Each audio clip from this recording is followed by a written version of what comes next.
Channel beriman dengan logika sehat, channel edukasi Kristen yang diperuntukkan bagi setiap orang Kristen. Salam saudara, puji nama Tuhan. Kembali kita berjumpa dalam tayangan edukasi Kristen, tayangan yang dikhususkan bagi kaum Kristiani. Saudaraku, dalam tayangan kali ini kita akan belajar tentang satu topik, garam dunia. Kita sebagai orang percaya yang telah dipilih oleh Kristus, dipanggil untuk menjadi pembeda di dunia ini, menjadi garam dunia. Di tengah kebisingan dan kekacauan dunia, di mana nilai-nilai kebenaran seringkali dipertanyakan dan moralitas menjadi komoditas yang dapat dijual belikan, kita seringkali merasa terombang-ambing.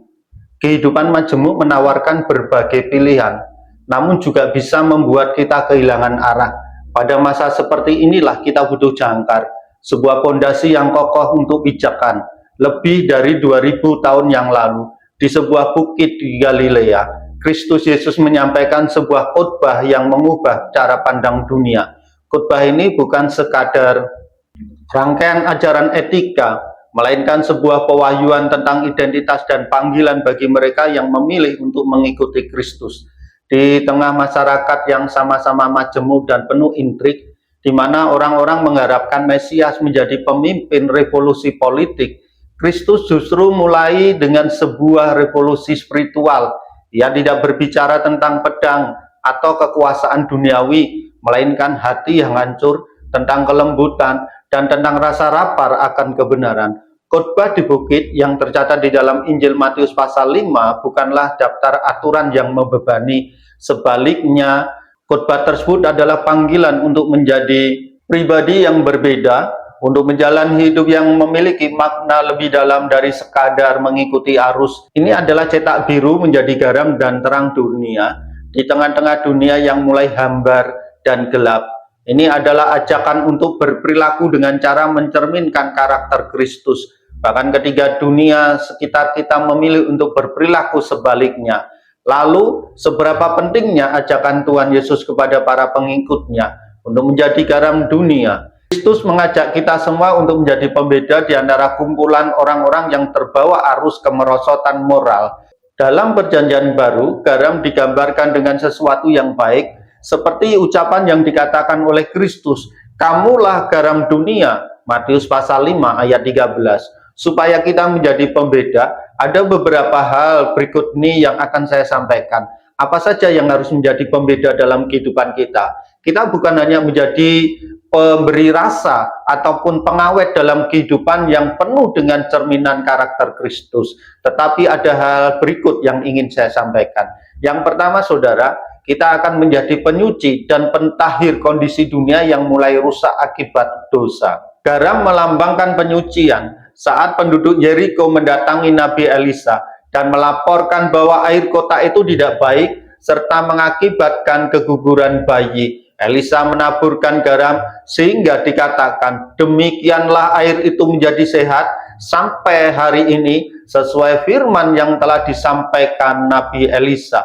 2 Raja-Raja pasal 2 ayat 18 sampai 22.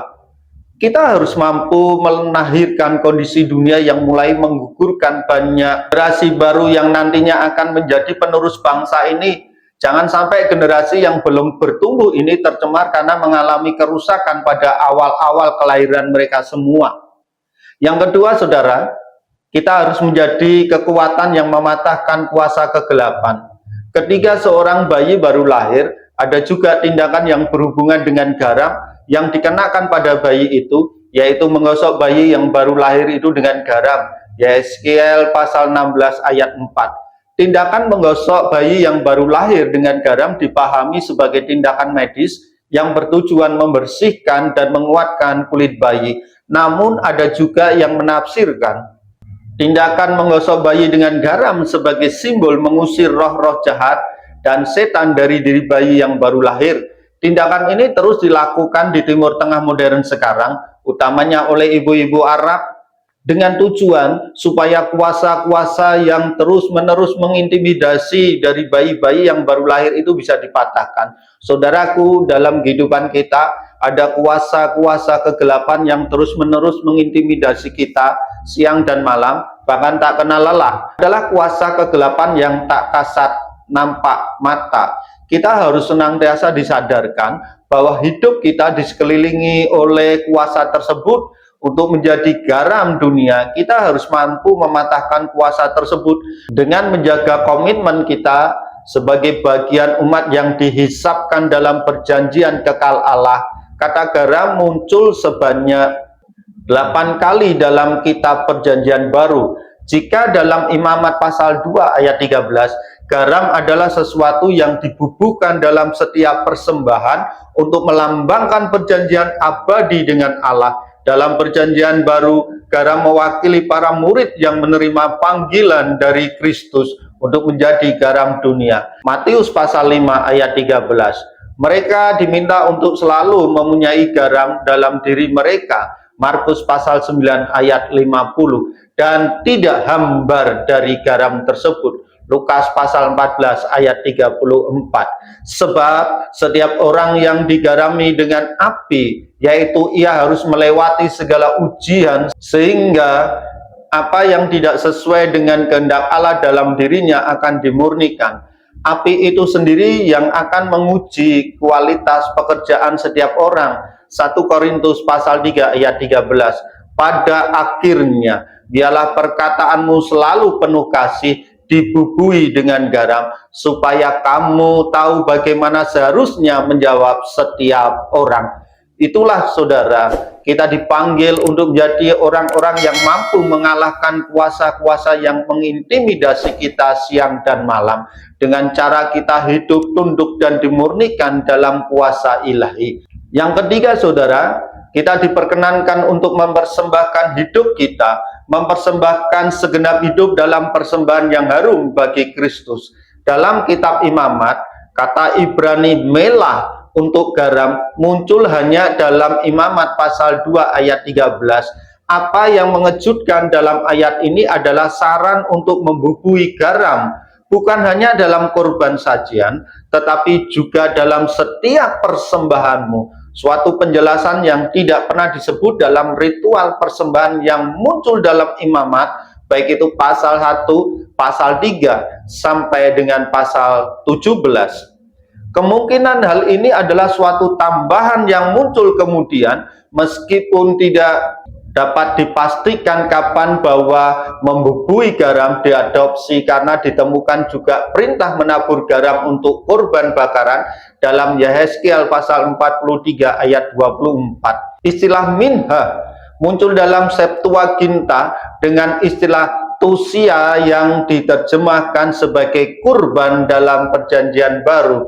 Istilah korban juga digunakan untuk Kristus Yesus yang telah menyerahkan dirinya sebagai korban yang harum bagi Allah. Efesus pasal 5 ayat 2. Dan yang telah menghapus dosa kita dengan kurbannya. Ibrani pasal 9 ayat 26. Dengan dasar ini kita semua diundang agar senantiasa mempersembahkan kurban pujian kepada Allah dan tidak lalai berbuat baik dan membagikan apa yang kita miliki, sebab kurban persembahan ini berkenan kepada Allah. Seperti orang-orang Israel kuno yang mempersembahkan korban sajian pagi dan petang, demikian juga kita dipanggil untuk mempersembahkan tubuh kita sebagai kurban yang hidup, kudus, dan berkenan kepada Allah. Dengan demikian, kurban menjadi pekerjaan dan pengabdian hidup kita kepada Tuhan. Istilah kurban dalam perjanjian baru tidak hanya digunakan untuk korban bakaran dan korban sajian, tetapi juga digunakan untuk pribadi Kristus dan pribadi para muridnya. Begitu pula dengan kata garam yang mewakili murid-murid Yesus sebagai garam dunia. Dengan demikian dapat disimpulkan bahwa kedua kata korban dan garam digunakan dalam perjanjian baru untuk para pengikut Kristus yang diundang untuk memberi dan mempercayakan diri sepenuhnya kepada Tuhan. Sebagai garam dunia, murid Yesus akan memberikan dunia rasa persahabatan dengan Allah dan kesetiaan pada perjanjiannya.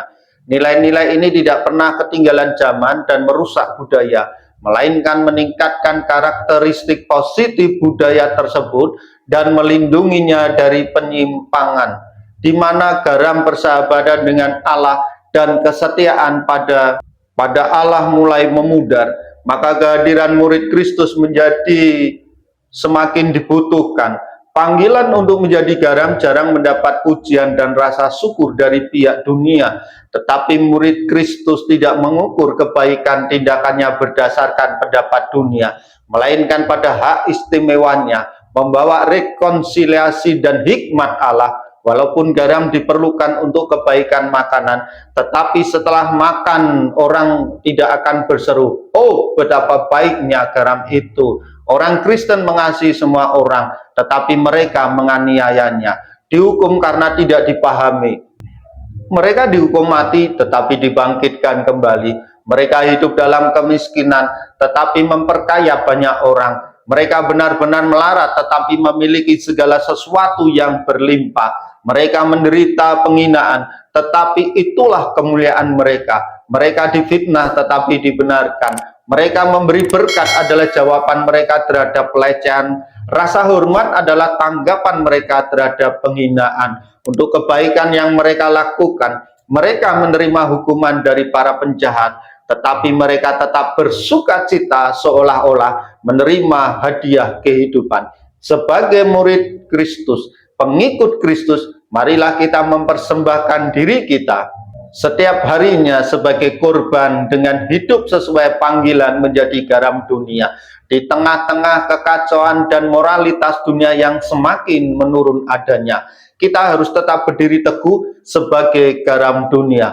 Puji nama Tuhan, Tuhan Yesus memberkati.